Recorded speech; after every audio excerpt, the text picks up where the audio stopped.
It's our duty to provide it to our children. We can't leave it to the parents. Unfortunately, the parents already have fixed mindsets. Discrimination is entrenched.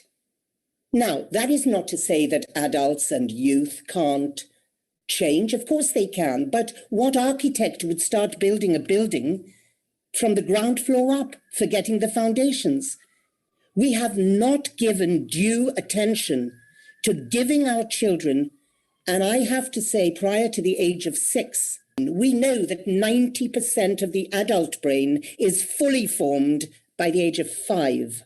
Now, what this famous graph of, and chilling, as I say, graph of Shonkoff and Nash shows is that in certain respects of the activity in the developing brain, there are 2 strands of activity which they show as flatlining by the age of 6. And they are emotional control and habitual ways of responding. Imagine leaving our children vulnerable to antisocial habitual ways of responding. This is what we've been doing.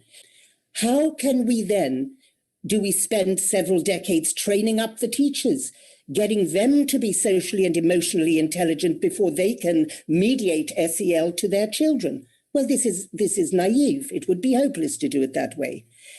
And it's urgent. And we have Agenda 2030 and the time is ticking.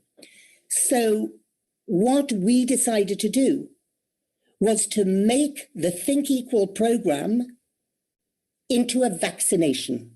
So we at Think Equal we discovered that 25 competencies and skills are required. And yes, the usual suspects of mindfulness and emotional intelligence. What about gender equality? Who's teaching gender equality to our 3 to 6-year-olds?